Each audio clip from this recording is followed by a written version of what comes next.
অসমৰ মানুহৰ স্বাভিমানৰ প্ৰতি অপমান গতিকে তাৎক্ষণিকভাৱে এইগৰাকী ব্যক্তিক মন্ত্ৰী সভাৰ পৰা অপসাৰণ কৰিবৰ কাৰণে মুখ্যমন্ত্ৰীয়ে ব্যৱস্থা গ্ৰহণ কৰিব লাগে অশোক সিংহাল ডাঙৰীয়া সেইগৰাকী মানুহ যিগৰাকীয়ে আমাৰ থলুৱা মানুহৰ মাটি বেআইনীভাৱে দখল কৰি তাৰ ওপৰত তেওঁ নিৰ্মাণ কাৰ্য চলাইছিল এই মন্ত্ৰী অশোক সিংহাল ডাঙৰীয়াৰ ভাওনা আৰু গুৰুজনাৰ প্ৰতি স্পৰ্ধা চাওকচোন ভাওনা সংস্কৃতি আৰু গুৰুজনাৰ মহান আদৰ্শৰ প্ৰতি স্পৰ্ধা অকল জনোৱাই নহয় তাৰ উপৰিও প্ৰেছ ক্লাবে পতা অনুষ্ঠান এটাৰ আমন্ত্ৰণৰ সময়ত যি ধৰণৰ বিৰূপ মন্তব্য কৰিছে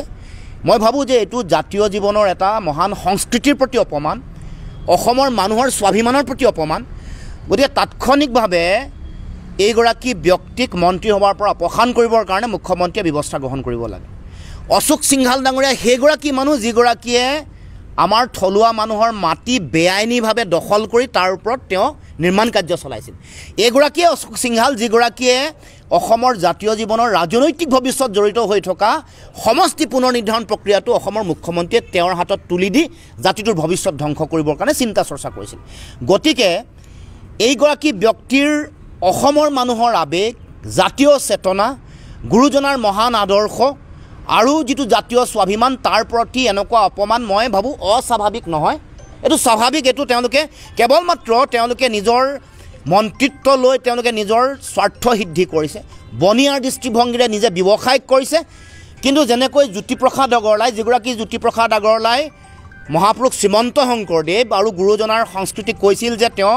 মহাপুৰুষ শ্ৰীমন্ত শংকৰদেৱ অসমৰ সাংস্কৃতিক গুৰু সাংস্কৃতিক চিন্তা চেতনাৰ প্ৰতিভূ আৰু অসমৰ সমাজ জীৱনক একতাৰ দোলেৰে বান্ধ খোৱা মূল মানুহগৰাকী মহাপুৰুষ শ্ৰীমন্ত শংকৰদেৱ গতিকে সেই জ্যোতিপ্ৰসাদ আগৰৱালা সেই হৰিবিলাস আগৰৱালা সেই ৰাম কুমাৰ আনন্দ চন্দ্ৰ আগৰৱালাৰ দৰে মই ভাবোঁ যে অশোক সিংহাল নহয়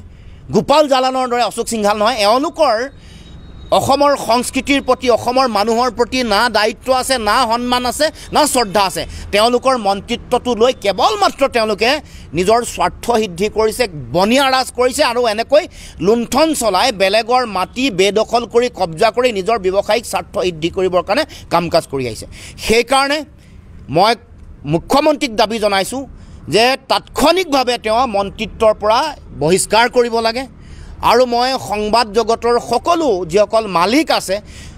যিসকল সম্পাদক আছে তেওঁলোককো কৈছোঁ যে এই যে মহাপুৰুষ শ্ৰীমন্ত শংকৰদেৱৰ মহান অৱদানক অপমান কৰিলে গুৰুজনা জাতীয় স্বাভিমানক অপমান কৰিলে কোনো কাৰণতে যাতে তেওঁলোকে ক্ষমা নকৰে তেওঁক বাধ্য কৰোৱাই অসমৰ মুখ্যমন্ত্ৰীক যাতে তেওঁ মন্ত্ৰিত্বৰ পৰা তেওঁক যাতে বিতাৰণ কৰিব পাৰে আৰু অন্যথা এই কাম যদি কৰা নহয় মই ভাবোঁ যে অসমৰ জাতীয় জীৱনলৈ যিবোৰ আক্ৰমণ চলিছে